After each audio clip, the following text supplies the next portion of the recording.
Welcome everyone to Vested Interest. This is Shane, and before we get started, I'd really like to thank everyone, all the new subscribers, those who have been subscribers for a while. It is because of you folks that the channel continues to grow, up over 180 subscribers now. That's awesome.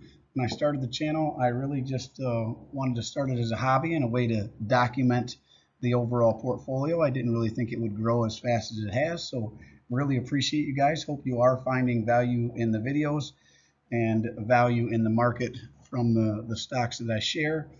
And keep on coming back. For those of you who have not subscribed to the channel yet, please do so. And if you could drop a comment or like the videos, that really does help a small channel like myself with the YouTube algorithm. So again, if you could hit the like button, drop a comment down below, let me know what you think, and most importantly, subscribe to the channel and hit that notification bell so you're notified whenever new videos are put out or whenever your comments are responded to.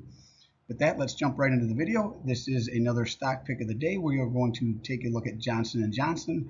It is July 19th. Again, sorry for the voice. Starting to come back a little bit. Hopefully by tomorrow or the next day it's back to normal. Did have a lot of fun this weekend with some friends, maybe a little too much, but that's what it's about. So again, Johnson & Johnson will be the one we're covering today. So we won't cover everything here, but I want to hit on some high points here. If you want to know more, you can check out www.jnj.com. That is their homepage. So most important things to me, they've been around for 130 years. So again, they've been through it all. They've been through the Great Depression, recessions, the last 2008 financial crisis, the housing market crisis, the 1999 to 2001 dot-com bubble, the 84 crisis, 90 crisis. I mean, pretty much every 10 years or so, every decade we have a major crisis. So they've been through them all. They're still around. They are one of the major players in the healthcare sector. Johnson & Johnson, I'm sure everyone knows who they are. A couple other things I want to touch on. They have 130,000 employees. They, again, are a healthcare company, and they are an international healthcare company. So this would not only get you in the healthcare sector, it would also get you in the international sector as well, because they have products being sold all around the world. So as of the close of business on July 19th, again, Johnson & Johnson in the healthcare sector, ticker JNJ, close of business $171.69, $171.69. They were down 1.46%. One of the very few stocks in my overall portfolio that was down today. I do own Johnson & Johnson.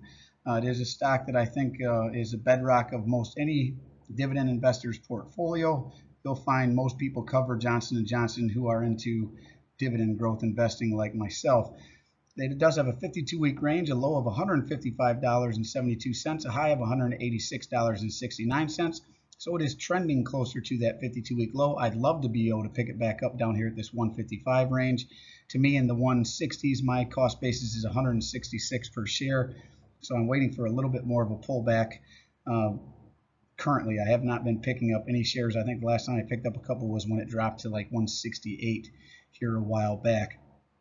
It has a market cap of $451.785 billion, a beta of 0.63, so it's less volatile than the overall market. PE ratio of 23.14, so that speaks to potential overvaluation.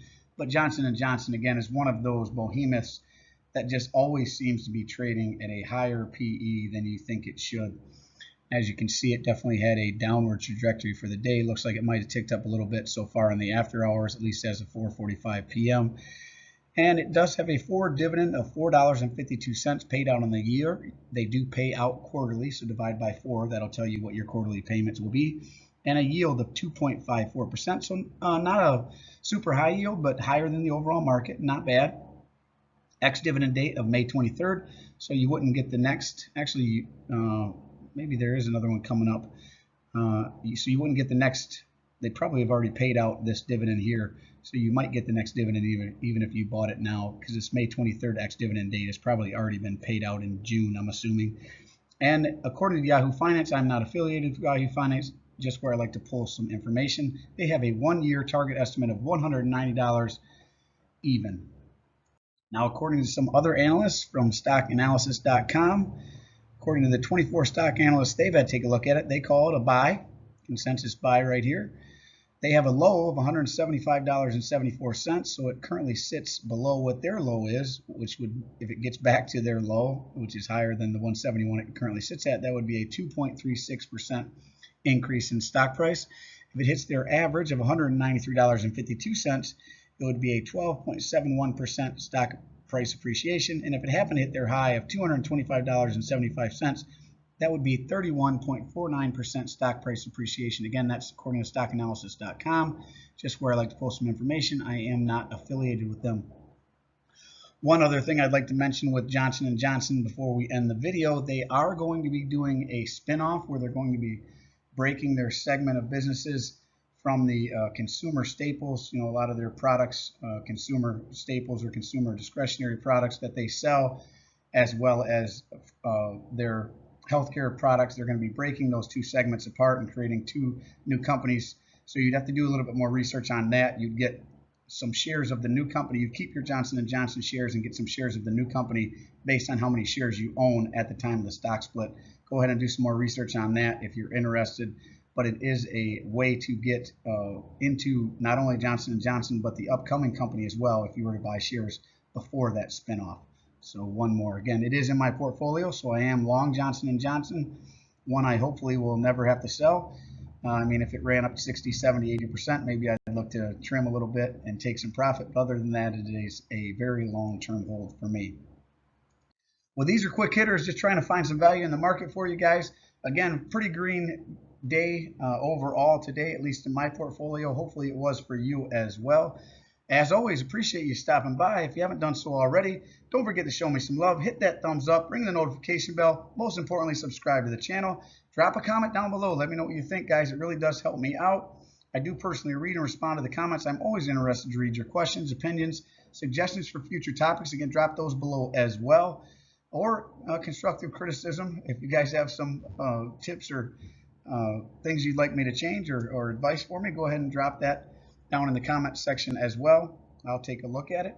This is Shane signing off, wishing peace and prosperity to you and yours. And remember, financial security comes to those who take a vested interest. Hey, we'll see you next time, guys. Hope you're having a great week. Thanks for stopping by. I'm not a financial advisor. Nothing in this presentation should be considered financial advice. I'm only sharing my opinion and investing journey for educational and entertainment purposes. Investing involves risk. You can lose money and should never invest any amount you're not comfortable losing. Always do your own research, invest based on your situation, circumstances, and select criteria, or seek the advice and counsel of a certified financial advisor.